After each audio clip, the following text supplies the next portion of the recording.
You know that feeling. It starts as a dull, heavy heat in the base of your abdomen, like someone tucked a warm, slightly vibrating stone behind your pelvic bone. Then there's that sharp electric pinch, the kind that makes you catch your breath for a split second in the middle of a sentence. And finally, the sensation we all dread, that sudden cold, damp realization that something has escaped and you are currently 5 miles away from the nearest bathroom with absolutely no backup plan. It's a moment of pure, localized panic that feels uniquely modern, tied to our world of white office chairs, yoga leggings, and high-pressure meetings. But here's the thing. That exact sensation, that same internal heat and external anxiety has been a constant companion for billions of people for the last 200,000 years. We spend so much time obsessing over how the ancients built the pyramids or how they forged Damascus steel, but we almost never ask the most basic, relatable question of all. How did they walk around, work, and survive while their own bodies were trying to shed their interior lining once a month? But why did nature even do this to us in the first place? Before we look at the linen and the sponges, we have to look at the biology because humans are, quite frankly, evolutionary weirdos. If you have a dog or a cat, you know they don't really have periods. Most mammals actually reabsorb their uterine lining if a pregnancy doesn't happen. It's efficient, it's tidy, and it saves a ton of nutrients. But humans, along with a few other primates, and strangely, the elephant shrew and some bats, decided to go the messy route. Biologists like Dr. Dina Amera have spent years researching why we developed spontaneous decidualization. That's a fancy way of saying our bodies build up a thick, incredibly nutrient-rich wall in the uterus every single month, regardless of whether there's an embryo anywhere near the zip code. Our bodies are so aggressive about preparing for pregnancy that the lining becomes too thick to reabsorb. It has to be physically expelled. It's an incredibly high-stakes biological gamble that costs us massive amounts of iron and energy. But what if this monthly tax was actually a defense mechanism? There's a fascinating theory by evolutionary biologist Margie Profit that suggests menstruation evolved as a way to flush pathogens and bacteria brought in by sperm out of the reproductive tract. While that theory has been debated and largely superseded by the idea that we're just protecting ourselves from greedy embryos that would otherwise burrow too deep into our tissues, it highlights just how intense the process is. For the ancient woman, this wasn't just a nuisance. It was a physical marathon. And yet, for most of human history, they didn't have a pharmacy or a convenience store. They had whatever was growing in the dirt or sitting in the weaving shed. Could it be that the materials they used were actually more sophisticated than we give them credit for? Let's start in ancient Egypt, because if anyone was going to turn a biological necessity into a triumph of engineering, it was the people who built the Sphinx. We actually have a decent amount of evidence here thanks to medical texts like the Ebers Papyrus, which dates back to roughly 1550 BCE. This wasn't just a list of spells, it was a sophisticated medical manual. The Egyptians were very aware of the female cycle, and they didn't view it with the same shuddering horror that later civilizations did. In fact, they saw it as a reflection of the Nile itself. The river flooded and receded in a predictable, life-giving cycle, and so did women. To manage the flow, Egyptian women turned to the most versatile plant in their kingdom, papyrus. Now, if you've ever touched a piece of dry papyrus, you're probably wincing. It's scratchy, stiff, and about as absorbent as a piece of plywood. But the Egyptians didn't just use the raw stalks. They would soak the papyrus until the fibers softened, then pound them until they were malleable and felt almost like a thick felted paper. These softened papyrus rolls served as internal tampons. For external protection, they used linen. Linen was the backbone of Egyptian life. It was made from flax, it was breathable, and most importantly, it was incredibly easy to wash in the alkaline waters of the Nile. They would take scraps of old tunics or bed sheets, fold them into thick pads, and secure them with linen sashes. It was effective, sustainable, and relatively comfortable. And what happened when the world moved from the sunny banks of the Nile to the marble halls of ancient Greece? Well, that's where things started to get a bit weird. If ancient Egypt was the era of practical engineering, ancient Greece was the era of men making things up to feel important. We have to talk about Aristotle, because his influence on how the world viewed women's bodies lasted for nearly 2,000 years. And honestly, he was spectacularly wrong about almost everything. Aristotle believed that a woman was basically a mutilated male. In his view, the male body was the pinnacle of heat and perfection, and the female body was cold. Because women were too cold to cook their blood into semen, it just sort of leaked out as an impure residue. This failed semen theory wasn't just a weird quirk of philosophy, it shaped how women were treated for centuries. It framed menstruation as a sign of weakness and biological failure. But while the men were busy writing scrolls about how cold women were, the women themselves were being incredibly practical. In the Hippocratic Corpus, a collection of medical writings from the 5th and 4th centuries BCE, there are references to women using lint wrapped around a small piece of wood. This is basically the ancestor of the modern tampon. They would take soft combed wool or linen lint, wrap it around a smooth wooden core, and use that for internal protection. They also used sea sponges. The Mediterranean was full of them, and if you've ever used a natural sea sponge, you know they are incredibly absorbent and soft when wet. They were a luxury item, but they were the gold standard for the wealthy women of Athens and Sparta. But did these physical tools actually protect them from the social fallout of their own biology? As we move into ancient Rome, we see the rise of the taboo. Rome gave us some of our most enduring myths about menstruation, largely thanks to a man named Pliny the Elder. Pliny was the ancient world's ultimate know-it-all. He wrote an encyclopedia called Natural History, and he dedicated a shockingly large portion of it to all the ways a menstruating woman could ruin your day. According to Pliny, if a woman on her period walked through a field, the crops would wither. If she sat under a tree, the fruit would fall off. If she looked at a mirror, it would tarnish. He even claimed that bees would abandon their hives if a menstruating woman came near them.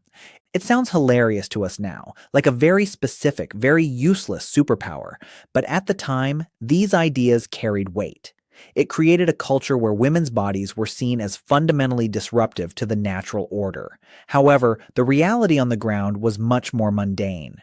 Roman women, much like their Greek predecessors, used subligaculum, a type of loincloth or undergarment made of leather or fabric. Inside these, they would tuck soft wool or rags. We actually have archaeological evidence of these garments from sites like Vindolanda in northern England. They were functional, everyday items that helped women go about their lives in a world that was increasingly telling them they were dangerous. Is it possible that the isolation we hear about in ancient cultures wasn't always a punishment? This brings us to the concept of the Moon Lodge. You've probably heard of this, the idea that in many indigenous cultures across the Americas, Africa, and Asia, women would leave their families and live in a separate hut for 5 days a month. In Western history books, this is often framed as a form of sexist shunning, and in some cases, like in the ancient Zoroastrian traditions or certain strict interpretations of Levitical law, it absolutely was. In those cultures, a woman was considered ritually impure, and anyone who touched her or her bed was also considered impure. But for many other cultures, the Moon Lodge was something else entirely. For the Yurok people of California or many Lakota traditions, the moon time was seen as a period of heightened spiritual power. Women weren't being kicked out. They were being given a break. Imagine living in a pre-industrial society where your entire life is manual labor, hauling water, grinding grain, chasing children, tanning hides. Now imagine that every month the community tells you, you are too spiritually powerful to work. Go sit in that comfortable hut with the other women. We will bring you food. We will watch your kids. You just sit there, rest, and talk. For many women, the Moon Lodge was the only vacation they ever got. It was a space for communal bonding and the sharing of herbal knowledge. It was where the secret history of women was passed down. But what if you didn't have a Moon Lodge and you didn't have sea sponges? What did the average person do? If we look at medieval Europe, we see a very different reality. For a peasant woman in the 12th century, life was incredibly messy. We have very few written records of what they used, mainly because the people who could read and write, mostly monks, weren't exactly lining up to interview peasant women about their hygiene. But through archaeological finds and domestic records, we can piece together the rag era. The term "on the rag" isn't just a mean slang term. It is a literal description of several thousand years of human history. Medieval women used clouts. These were squares of linen or hemp cloth that were folded and held in place by a menstrual belt. This was a simple cord or strip of fabric tied around the waist, with the clout tucked through it like a diaper. Because linen was expensive, these rags were washed and reused for years. This is where the heavy lifting of ancient life really happened. Imagine doing a day of backbreaking agricultural labor in a thick wool skirt, wearing a damp linen rag held up by a string, with absolutely no access to a hot shower at the end of the day. To manage the smell, they would often carry pomanders, small balls of dried herbs and spices like lavender, cloves, or rosemary, tucked into their belts or bodices. And what about the pain? How did they handle the stone in the pelvis feeling without ibuprofen? This is where ancient chemistry gets genuinely impressive. While the men were arguing about whether women were cold or failed males, the women were developing a massive pharmacopoeia of pain relief. In medieval Europe, they used pennyroyal and tansy to stimulate blood flow and ease cramps. In ancient China, physicians in the Han Dynasty were already documenting the use of dongquai, a root that is still used today in traditional medicine to balance hormones and reduce uterine spasms. The Chinese approach was particularly advanced. By the time of the Tang Dynasty, they had developed menstrual pouches. These were beautifully sewn silk or cotton bags that could be stuffed with absorbent plant fibers or even soft ash. Yes, ash. Specifically the clean white ash from burned grass or wood. Ash is highly absorbent and naturally antimicrobial. It was a cheap, effective way for women to manage heavy flow. Once the ash was saturated, they would simply dump it out, wash the silk pouch, and start over. It was essentially the world's first reusable pad system. But could a single plant really solve the problem of a heavy cycle? One of the most famous plants in history was silphium. It grew in a small strip of land in what is now Libya, and the Greeks and Romans were so obsessed with it that they literally picked it into extinction. It was used as a seasoning, but its most valuable use was as an emmenagogue, a substance that could trigger a period or even act as an early form of birth control. It was so valuable to the Roman economy that its image was stamped onto their coins. When the last stalk of silphium died out in the 1st century CE, it was considered a global tragedy. It shows us that the ancients weren't just passively suffering through their cycles, they were actively trying to control and manage them with a level of botanical knowledge that we've mostly lost. If the knowledge was so advanced, why does it feel like we're only just rediscovering it now? The answer lies in the great silence of the 19th century. As we moved into the Victorian era, the practical, communal knowledge of the past was replaced by a new kind of institutionalized shame. This was the era of the invalid. Doctors, almost exclusively men, began to frame menstruation as a disease that required bed rest and medical supervision. They moved away from the sea sponges and the linen rags, which they viewed as unsanitary, and started developing horrifyingly complex menstrual appliances. If you look at patent drawings from the 1850s, you'll see contraptions that look like they belong in a medieval torture chamber. There were rubber aprons designed to be worn under skirts to prevent leaks, and elaborate wire harnesses used to hold sponges in place. One of the most famous was the hose and shield system.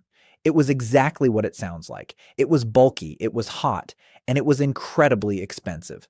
This era effectively stripped women of their traditional autonomy.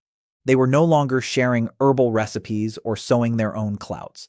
They were being told to buy scientific products that were often less effective and significantly more uncomfortable than what their great-grandmothers had used.